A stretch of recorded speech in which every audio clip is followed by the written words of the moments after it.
saying out loud. Ladies and gentlemen, welcome to today's episode. Whatever tomorrow brings, I'll be there with open arms and open something streams. Open dreams, open arms, and open beliefs. Ladies and gentlemen, fuck it. Welcome to Monday. We're going to do it live, ladies and gentlemen. Fuck it. It's Tuesday. That's what I meant to say. But this is coming from the past. This is Monday. So as far as I know, the world ended late Monday night. And I'm just doing this out to the ether. Again, just out here rocking in the free world. Aliens will find this and they'll be like, yum, yum, yum, yum. He was on TikTok. Yum, yum, yum, yum, yum. The weirdest thing ever. Ladies and gentlemen, welcome. Welcome to Tuesday. Okay, welcome to 7 Minutes in Evan, the podcast where you get deep inside of me. Oh yeah, ladies and gentlemen. Already off to a weird start, but that's what you do. Okay, that's what you do. That's what we do here. If it's your first time here, welcome. It's great to have you. Don't forget to like, comment, subscribe. It's free. It helps the podcast. You know, if you're on Apple, iTunes, I'm 90 years old. Feel free to leave a review. You know, it helps us. Helps us just push little one. Jurassic Park reference. Keep up. Okay. New Jurassic Park movie coming out soon. Ya boy. Prehistoric wing tingle in my willy. Okay. My willy just rises up. Do, do, do. And whenever I see a Jurassic Park trailer, it's like the end of the first one when the T-Rex roars and it says dinosaurs ruled the earth. You remember that legendary scene where he's in the entrance and that sign rolls down after he just took out those raptors and it's just falling down and he roars. That's what my willy does whenever I see a Jurassic Park trailer.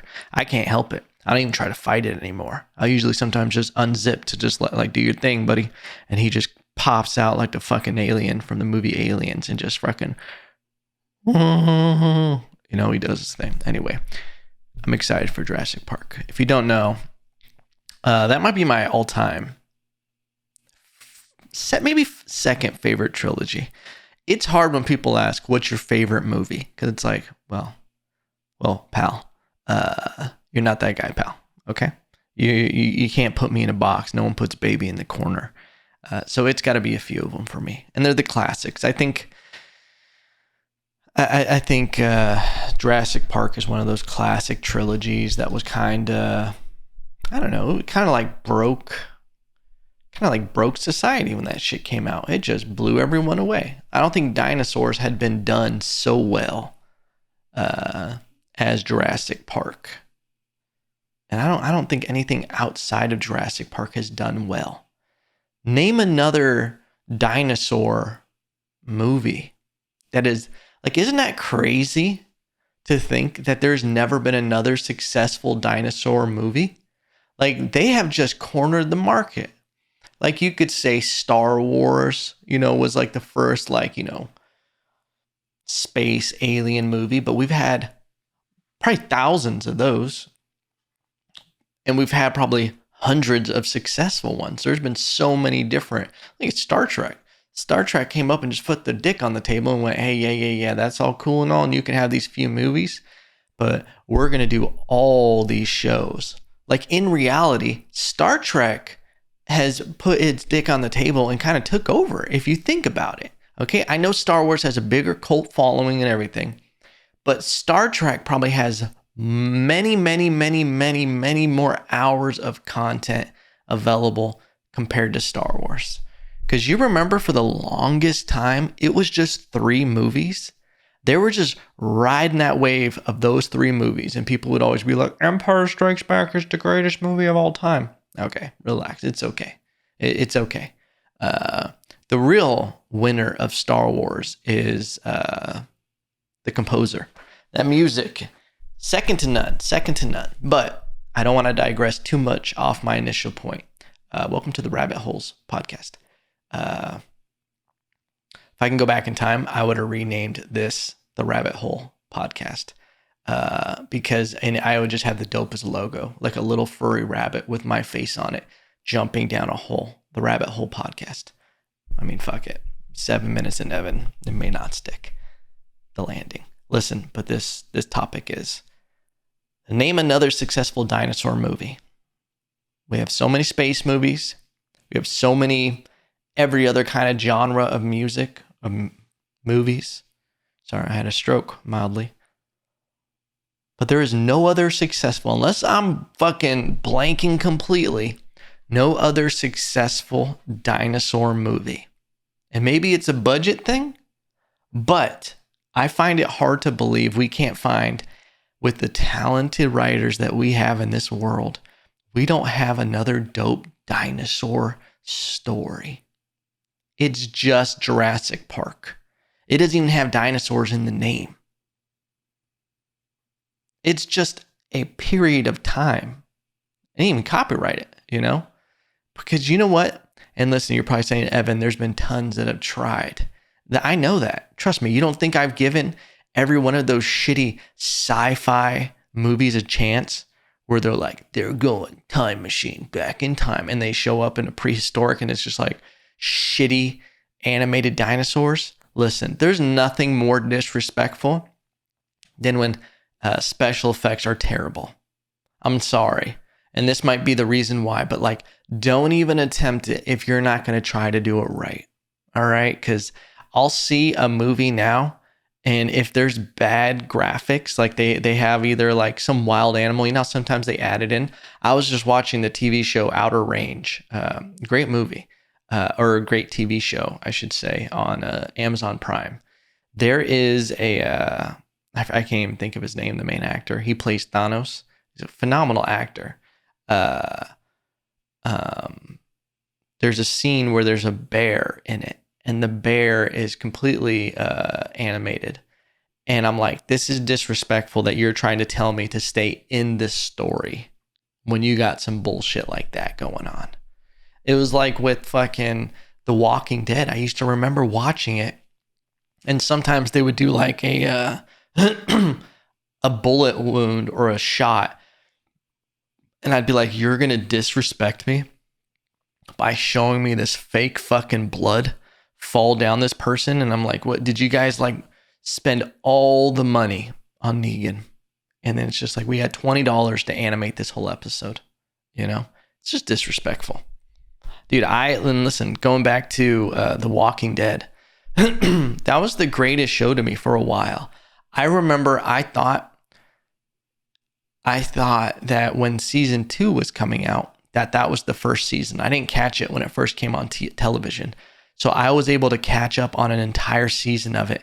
And it was like the greatest experience ever. Like, that first season of The Walking Dead is one of the greatest seasons of television. They changed so much, like the way things were, the stories, everything was fresh, but you were like instantly like captivated by these characters. Like you had Daryl, not Rick, Shane.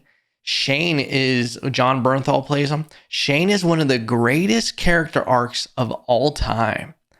And I'll put that character arc up to anything, because I think he was only around, I want to say, for 2 seasons.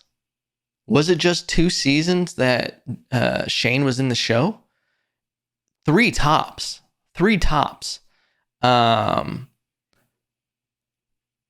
His character was explosive. Just him as an actor, and like what he did and the changes in it. When he would get angry, Shane would just fucking rub his head and walk around. Nah, we ain't gonna do it like that anymore, Rick. You know? That scene in the barn when they're looking for Sophia. And Daryl would just yell that shit in the woods. That was a powerful moment. But anyway, I put that show up against any show, those first few seasons. And you know where they fucked up? The Walking Dead fucked up. They started killing off too many staple characters. Like, it's such a, like, for one, it was a ballsy move to get rid of the main character, Rick. Like, what? He's done. And then you expect us just to care about all of this going on. And now they're splitting up into too many worlds and they got all these different shows going on. They killed off too many of the original cast. And they would just kill them and then it would go, here's a new person. We want you to start over. Okay. It's like you get into a relationship and then you constantly have to, all right, that one's done. Let me get a new one. And then I'm going to put in all this work to get involved in this character and learn everything about him. It's tiresome. Especially in the middle of a zombie apocalypse. You just want to keep it moving, pimpin'. Okay. It all started going downhill when they killed Peter Yan. No, his name's not Peter Yan. Stephen Yeun. I can't remember his name in the show. But when Negan killed him, I have the worst memory ever. Okay. I don't know why I do stand-up comedy where you have to remember bits. I should just strictly do improv where I don't have to remember anything. I just show up and just start making things up. Because I just make up my own lyrics to songs, make up just names and shit. I can't believe I've forgotten the name of them in the show.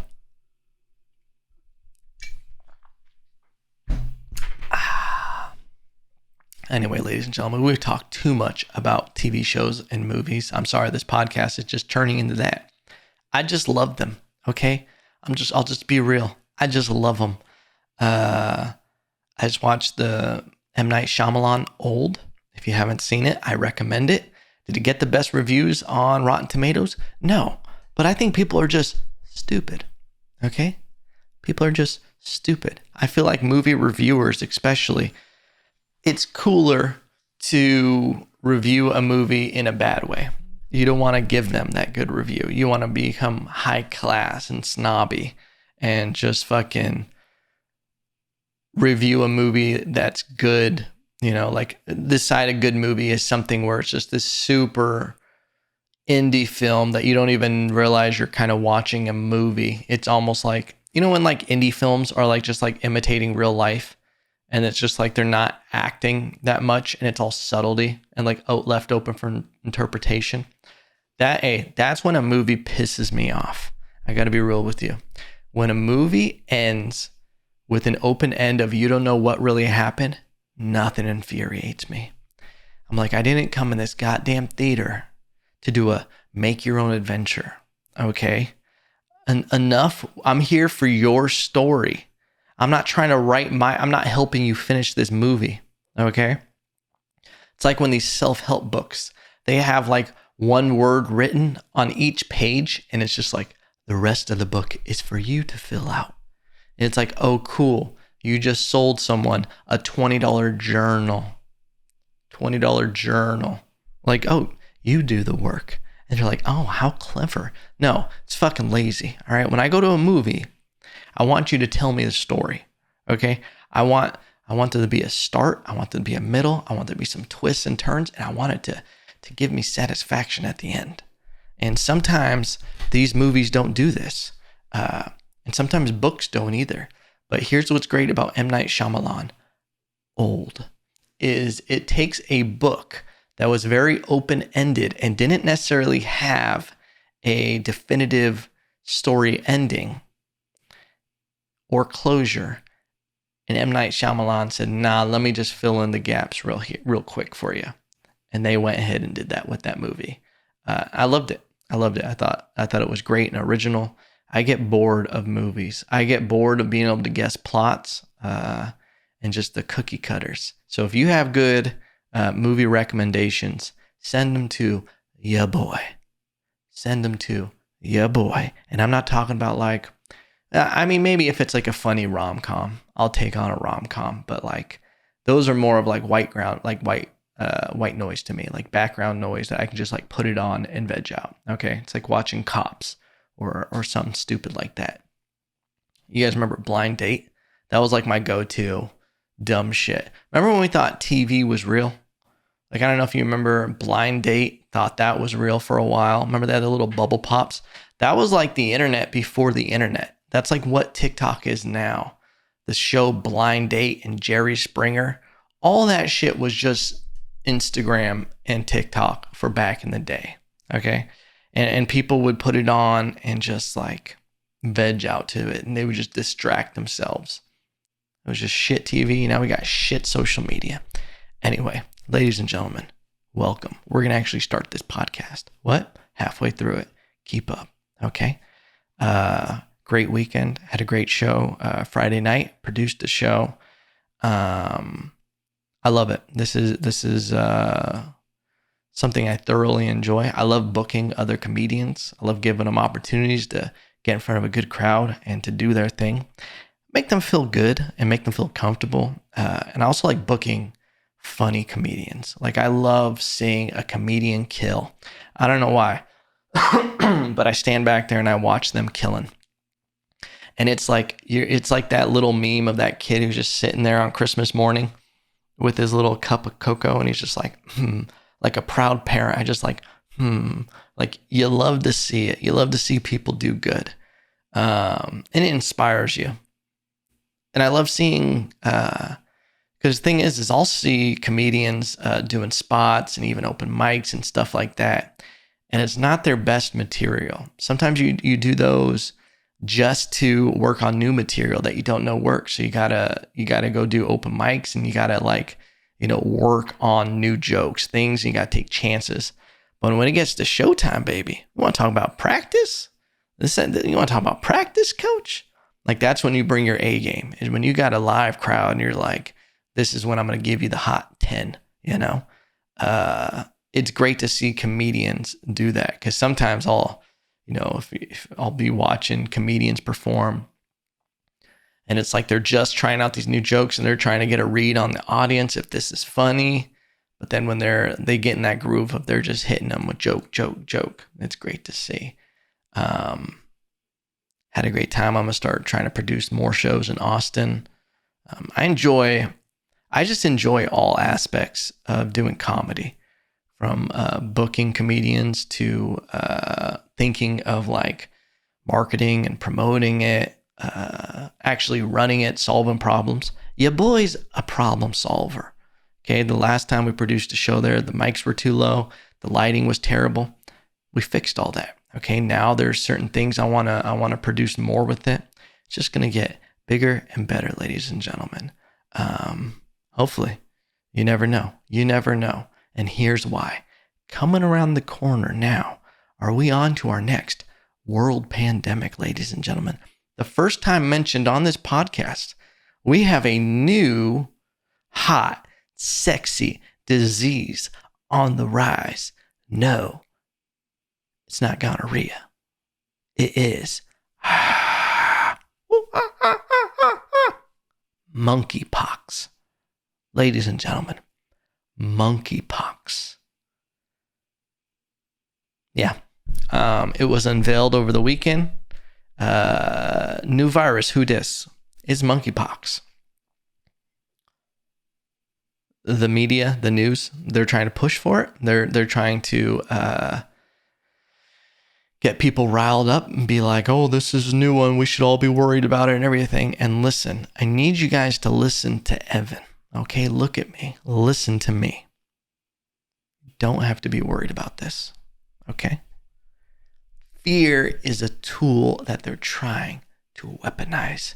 We've gone full conspiracy on this podcast. Okay? It was a slow digression into it starting in 2020. Okay? But I think it's ridiculous because they put all these clickbait titles. They try to make people worried and distract you with it to cover up other bullshit that's happening. The truth is, the chickenpox, if you're immune to chickenpox, that has a immunity to this. I don't know if it's full immunity. I know it can be treated like chickenpox, so we have medicine to combat it. And it's just something that I don't think we have to worry about. But they're going to try to make people worry about it. It's crazy. When we look over these past couple of years, like the amount of fear and the amount of uncertainty. And I get wrapped up into it too. Like, listen, I'm not going to be someone who pretends that at the beginning of the pandemic, was I never worried? Was I never like, oh, like this could be something serious? I remember being scared in the beginning and being like, shit, when we didn't have the data, when we didn't know actual numbers, you just kind of like, because that's what I can do is like, it's hard for me to guess. It's hard for me to guesstimate and go, nah, I don't think so. I go based off numbers of things so I don't get emotional and let fear or doubt. So when you're looking at the numbers and you're going, oh shit, all these people on ventilators and all these people dying. Oh, it's because they're putting people on ventilators that necessarily didn't need to be on ventilators, and now they're dying. There was someone that I know here in Austin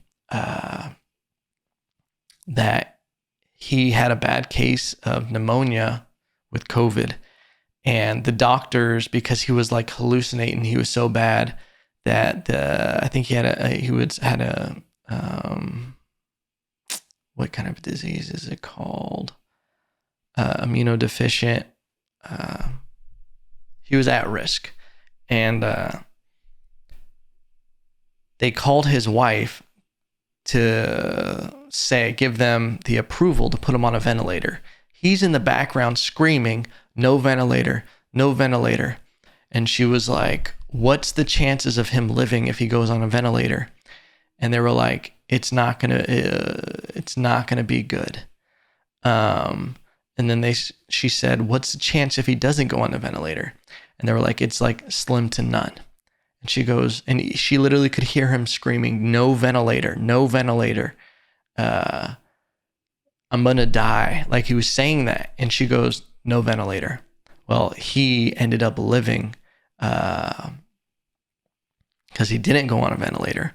And it's like crazy shit that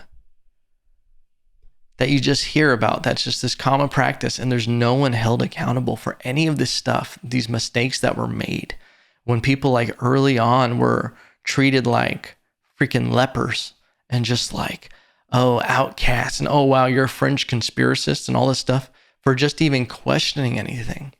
It's like kind of nuts. That's the one thing that's like bothered me the most is it was so like fiery. Like everybody got on one team and then put like blinders on and we're like, you can't even look at those ideas. No, you got to get vaccinated. But it's like there's zero room for variables or different people and everything. It's kind of crazy that a lot of people just want like a blanket response to everything when it's not that. And especially when you find out how much money's being made, how much manipulation, how many mistakes were being made. It's also crazy that no one has admitted mistakes were made because politics have gotten so divisive that they can't even admit something because the other side is going to use it as a weapon to attack them, whether it's in the midterms or just in general. It's crazy. Crazy shit, ladies and gentlemen. We're, I don't know. I guess this is what happens when you just become an adult. You start kind of thinking about shit and shit that you didn't really think about before. And maybe it would be different if if the internet was where it was at this time, when I was like 18, 19, like maybe I would have been thinking about it a little bit more. But I think also like the life experience and your brain changing. And what is it that they say? Like your brain doesn't stop growing until you're like 25, 26, something like that. Isn't it crazy? Like there's 18-year-olds who are just like raising kids. Like they're just like, fuck it, I'm starting a family at 18. Like I couldn't imagine. But somehow they're doing it. Somehow they're out there doing it, just rocking it in the free world. Do you know what the number one thing was trending on Google today? American Idol crowns another winner. Who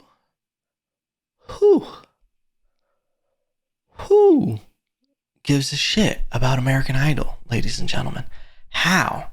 This is why there's like mass psychosis. Is because people watch American Idol.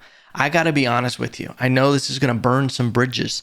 American Idol is the lowest level of entertainment when it comes to music. Okay? It is the most manipulated bullshit ever, like with the judges and everything. I wish we could create a show where we saw people sing original songs And there was actually it wasn't all just virtue signaling. And it wasn't like, I don't know, the format of what American Idol is. It's so ridiculous. I don't know, I'm just salty today, ladies and gentlemen. Listen, I saw American Idol. Dude, I used to fuck with it back in the day, Simon Cowell. He would just give people real shit. And he'd just be like, no, you're absolutely terrible. Goodbye. I just think I just combined like the weakest link with American Idol. I think TV in general. How much longer do you guys think TV is going to be around the way it is? Is it one more generation? Is it like until this generation phases out? Because I don't know if anybody in my generation, the millennials, are watching American Idol. Like, I also read this thing that Social Security is running out in 2033. The fuck happens then? What is this thing that people are paying into? And what is going to happen then? Like, are we on a crash course into a depression? Like, no matter what we do, are we heading that way? It's like, that's what's worrisome about all these different programs and all this funding that like goes to other places. It's like, how bad is inflation going to get? And is our society going to get before we realize how bad all of this stuff is? There was the potato famine in Russia, I want to say. No, I don't know if that was in Russia. But there was a government-induced famine where they ruined all the crops. Their society, their people were like wanting to rise up against them. And I'm butchering this. But look up government-induced famine. And they were going to rise up. So what they did is they ruined all the crops. They made them too weak. They also made them give up all their weapons. And then they went in and slaughtered. It was worse. Like, they killed more people, I think it was than the Holocaust. The Holocaust of the Holocaust. Okay. And it was an insane number, and you just never hear about it. And it makes you wonder, like, if you really were going to be a conspiracy theorist, it might not be intentional. It might not be this thing where it's just like, there's someone like, yes, in like scarlet robes controlling everything. But it's just like, it's a real thing. Like, I think it comes down to irresponsibility, where you have a government like spending way too much money. Scares the shit out of me, to be honest. Where you hear about millions and millions and millions and billions of dollars going into different programs that people are just pocketing money on, or sending money overseas to like Ukraine and like everything. It's like crazy, because you fall for it is all this shit that happens in like Ukraine, where you're like, oh, this is crazy war. And then there's all this propaganda about the heroes of Ukraine, and we must stand with Ukraine and all this stuff. And I agree. But then it's never what it seems when you start hearing about all these like corrupt government ties to things that go down in Ukraine. And why is there this need to protect it if there's not some shady thing going on? Like, there's and keep in mind, I'm half stupid about all this stuff.